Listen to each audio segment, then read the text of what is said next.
In Capone's wake were left the spirits of his decade-long reign of terror. People and places that have faded into decay and obscurity. These places a lot of people died on. Why would you want to build on a spot like that?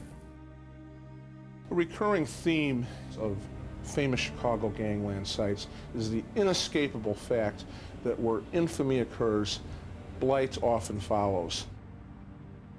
So many of these sites equated with Al Capone, the levee, the vice districts, the gambling dens, they were reduced to rubble, ashes, and very often they would remain blighted brownfields for many, many years to come. The site of the Four Deuces is a weed lot today. The site of the old Lexington Hotel is today a parking lot. Sites out in Cicero are empty, and on and on and on. It suggests that where Al Capone once walked, these properties are tragically cursed by their very nature. But Capone's legacy still captures the city's imagination. At Tommy Gunn's Garage restaurant on State Street, gangster reenactors play every week to sold-out crowds. The city of Chicago, of course, wants to downplay the significance of Al Capone. They are very self-conscious about the portrayal of Capone. But I think in some ways he's become a folk hero of the 20th century. And with each passing decade, his mystique and the allure of gangland seems to grow. I think it's a misconception because there was nothing glamorous about organized crime in those days, as there is nothing glamorous about organized crime today. But I think because of the appeal that Capone had to the working men during the Depression, the soup kitchens, the swagger, the bravado, he's become kind of like a folk hero of the city. And it's said that a Chicagoan traveling in Europe or elsewhere, when identifying himself as a resident of Chicago, the person in that land would say, "Rat-a-tat-tat, Al Capone." It almost seems as if Al Capone is the first citizen of Chicago. On May 2nd, 1932, the U.S. Supreme Court turned down Capone's request for appeal.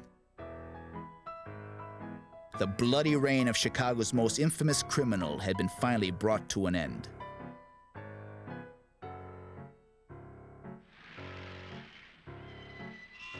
The next day, he was taken to Dearborn train station, the last place in Chicago he would ever see.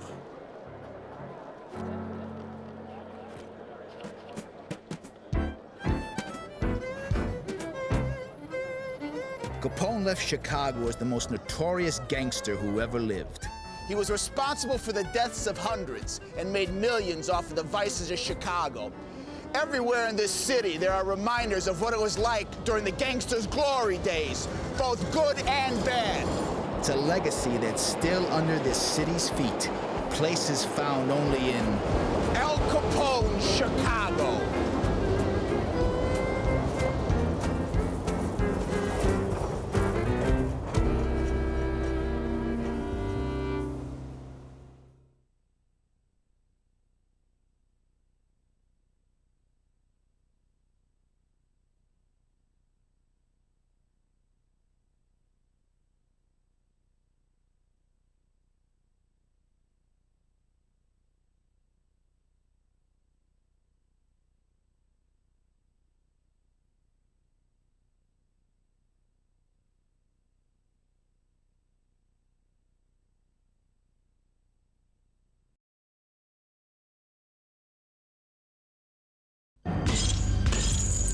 He was the first untouchable, the Prohibition agent who cleaned up Chicago and brought down Al Capone.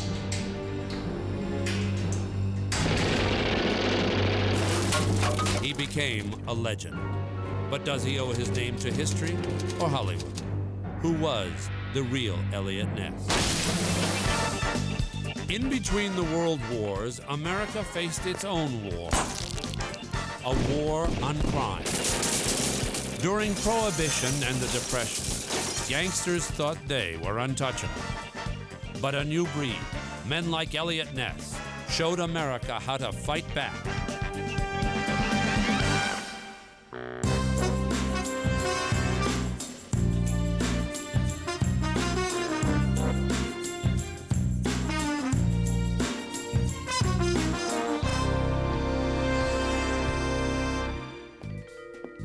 Colosimo's, a famed speakeasy at the heart of Al Capone's Chicago bootlegging empire.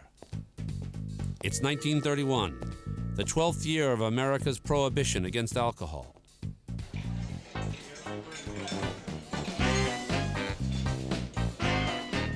The Great Moral Crusade is a great failure, except for the gangsters who've been handed a fortune from bootlegging booze. In Chicago, as elsewhere in America, prohibition is held in contempt.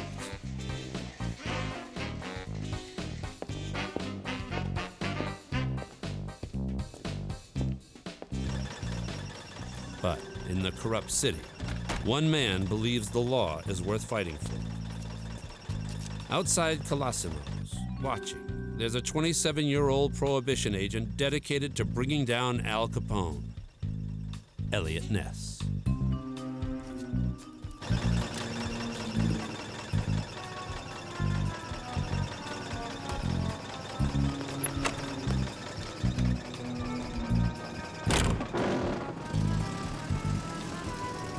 Ness's watch on Colosimo's eventually leads him to the Singer Storage Company at 2271 Lumber Street.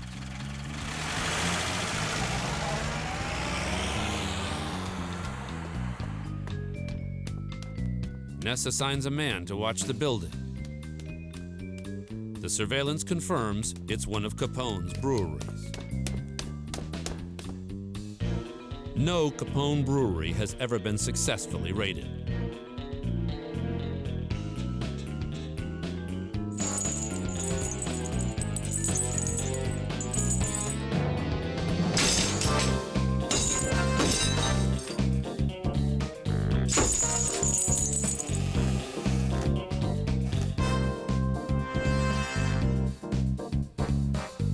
Capone's brewers and henchmen have time to make their getaway.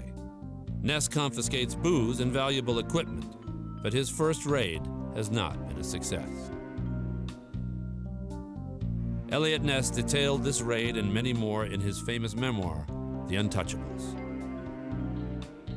It was a start, the first dent in the Capone armament.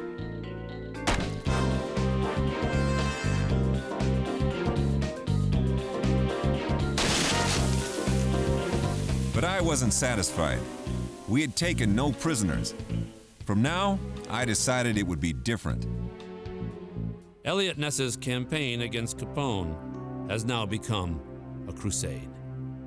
Eliot Ness was different. He thought there was a higher calling. He thought that he really represented all that was good about America in an era when evil was sweeping the nation.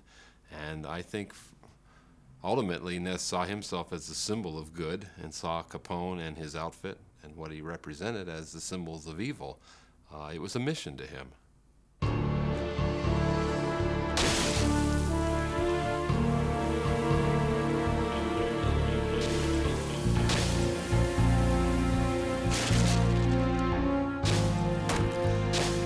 Eliot Ness was fueled by an insatiable desire to do right in community.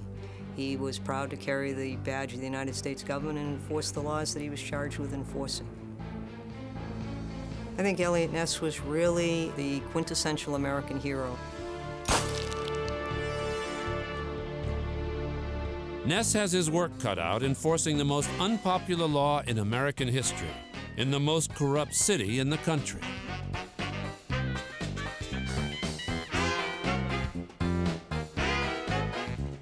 With 20,000 speakeasies, Chicago is wetter, it's said, than the Atlantic Ocean. A hustling, bustling place where most people enjoy a drink. It's a city where gangsters are more popular than the cops.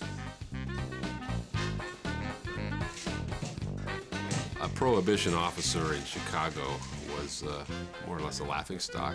The pay was poor. Not only were you very unpopular in doing your job, since the majority of the public was opposed to prohibition and drank, You also found yourself up against underworld influences, bribery. If you did not accept a bribe, you could face very severe consequences. So to have an honest prohibition agent, let alone an educated agent committed to his job, was a real rarity in Chicago. That's one of the things that made Eliot Ness special. Eliot Ness was incorruptible. As he tracks more barrels, Ness uncovers another brewery on the city's south side. Now, he's better prepared. No one's gonna get away this time.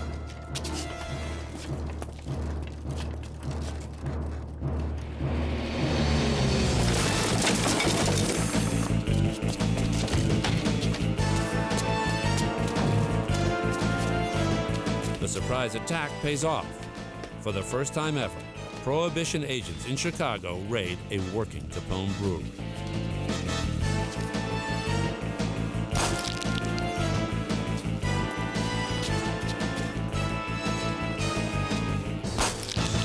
The audacity of Ness's raids catches Capone's organization off guard. More beer is destroyed, equipment confiscated, and men arrested. Ness is knocking off breweries with headline-grabbing regularity.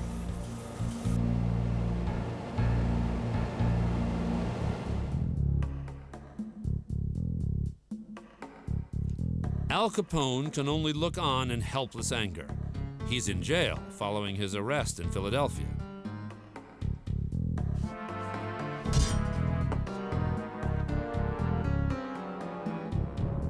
The Philadelphia episode in Capone's life is one of the most curious of all. The facts are that he was arrested for carrying a gun, a concealed weapon in Philadelphia, and then was convicted and sent to jail and spent some time in jail. Now, this actually worked to Capone's advantage.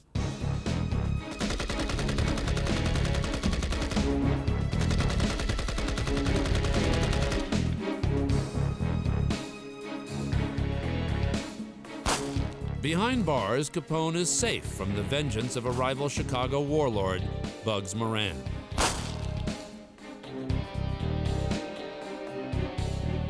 Moran had lost 7 men in the worst gangland slaying in American history. Masterminded, so everyone believed, by Capone. I don't think when people think about Capone, they realize the fact that he was essentially on the run almost his entire career as a gangster from other gangsters. And he was rarely spent more than a week in the same place. What safer place to hide than in a jail where other gangsters would be less likely to get him? With Capone in prison, Ness has met little resistance. But 6 months into his crusade, everything changes. On March 17, 1930, Al Capone is paroled and becomes a free man.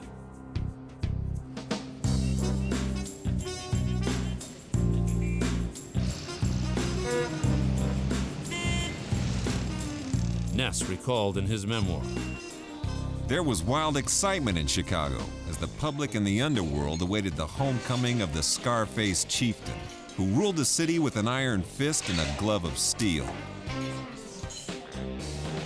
He is only 31 years old, but already Al Capone is the most famous criminal in America. The kingpin of a crime network that dominates Chicago and generates an annual income of over $100 million. Think of local utilities in a city, and in this case, the utilities were the ones supplying booze and gambling and prostitution to various neighborhoods. It was always that trinity of vice. In fact, in most saloons, you would find alcohol on the first floor, gambling on the second floor, prostitution on the third floor. Capone used the cash from his vice operations to buy protection. It was very easy to bribe cops. Many politicians were corrupt. At one time, Capone himself had the governor of Illinois, the mayor of Chicago, and one of the 2 senators from Illinois on his payroll.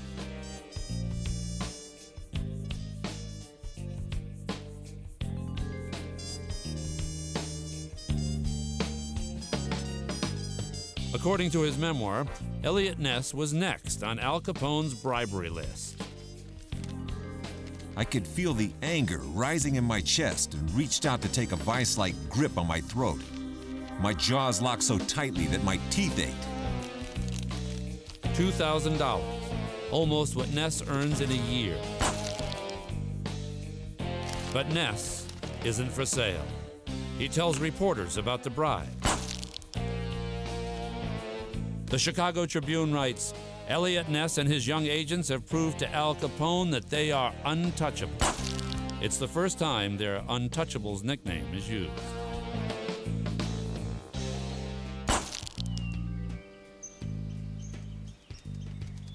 Yet the Untouchables legend wasn't born on the streets of Chicago, but years later in Pennsylvania, where Ness wrote his memoirs shortly before he died. The truth behind the legend of Eliot Ness lies hidden in the fall of Al Capone.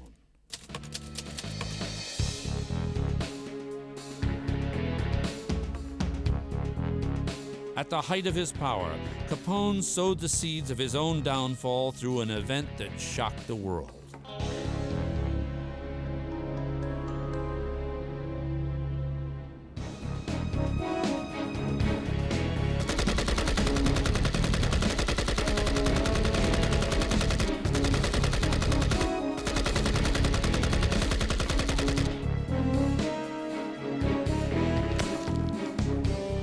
February 14th, 1929. Machine gun fire shatters the peace of St. Valentine's Day, Chicago. When they arrive at the North Side garage, the cops discover 7 men, 6 dead, 1 dying. All gangsters working for a bootlegging rival of Al Capone. The St. Valentine's Day Massacre was the most notorious murder in American gangster history. It was really the first time that Capone came to national and even international attention as a major league gangster.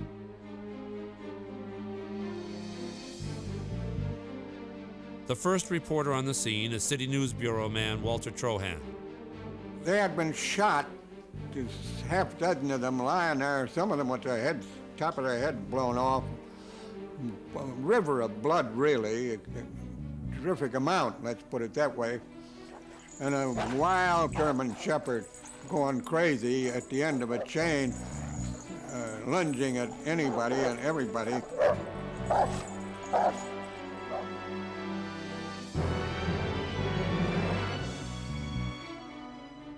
The gruesome images of the massacre would leave a lifelong impression on the country's toughest newsmen. I saw bodies there, and a police dog. Blood splattered all over the place. While being a newspaper photographer, you don't even think about that. I got on top of a truck and shot down about a half a dozen different photographs. Then I was taking photographs of the bodies being carried out and putting into ambulances. Naturally, later on, you figured, oh my God, that place was bloody. And that poor dog that was there was the only thing left alive there. The newsmen know this is no ordinary gangster killing. The scale of the massacre shocks a city that thought it had seen it all. It became a sideshow in Chicago. Every reporter in town, virtually, came there to look at it. Most of the politicians came to take a look at it. The Evening American that evening carried a great line, Chicago gangsters graduated from killings to massacres. The massacre was perpetrated by men carrying Tommy guns but wearing police uniforms. The disguise fools nobody. The hitmen intended to kill the head of the gang, Bugs Moran, but he escaped. He said what everyone knew. There is only one man who could do this. He meant Al Capone. Capone did not stand there himself with a machine gun in hand and mow these people down. He was too smart for that. He arranged to be at his winter home